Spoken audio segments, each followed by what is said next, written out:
Who is Aquaman? Here are 5 things you should know about the King of Atlantis. 1. Multiple origin stories and a royal heritage. Aquaman's origin has been, shall we say, a little complicated.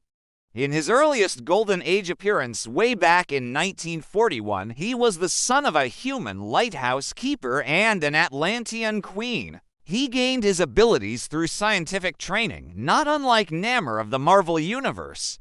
However, the version most comic fans know today came about in the Silver Age. This iteration of Aquaman is Arthur Curry, the half-human, half-Atlantean son of Queen Atlanna, and the aforementioned lighthouse keeper Tom Curry. Born with powers and destined to become the King of Atlantis, Arthur's story is a bit more fantastical.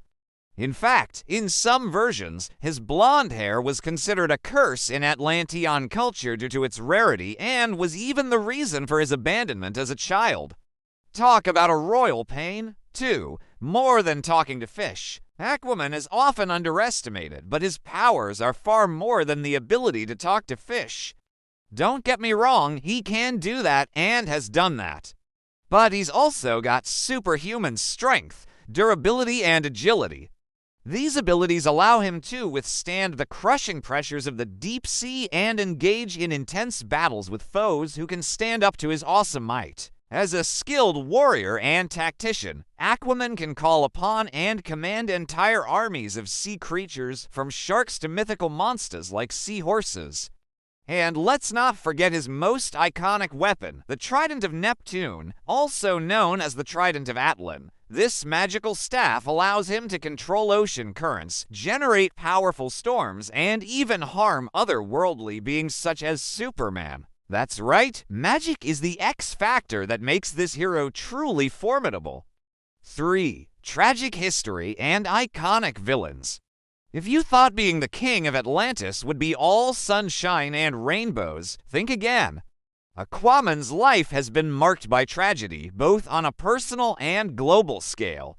On a personal level, his infant son, Arthur Curry Jr., aka Aquababy, was murdered by his arch-enemy, Black Manta. Talk about a dark day in the life of a hero. And if that wasn't enough, he's also had to contend with his half-brother, or Marius, aka Ocean Master, who constantly vies for the Throne of Atlantis and has a bone to pick with the surface dwellers.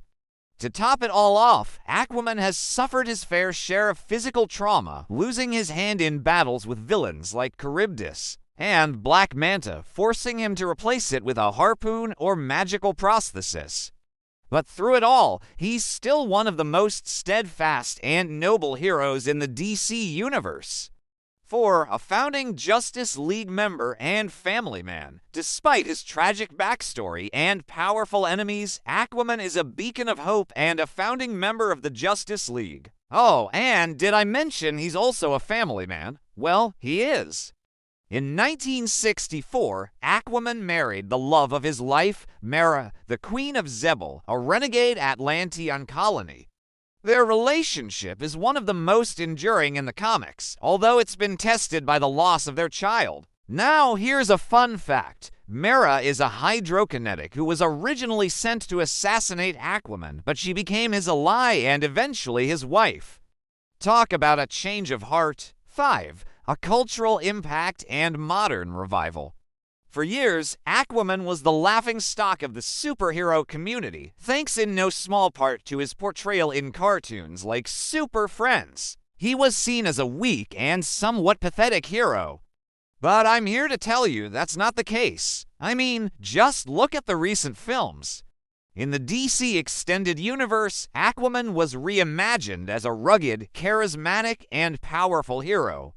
The 2018 film, Aquaman, grossed over $1 billion worldwide, making it the highest-grossing DCEU film to date. It was a cultural moment that breathed new life into the character and showed the world that Aquaman is more than just a guy who talks to fish. He's a force to be reckoned with.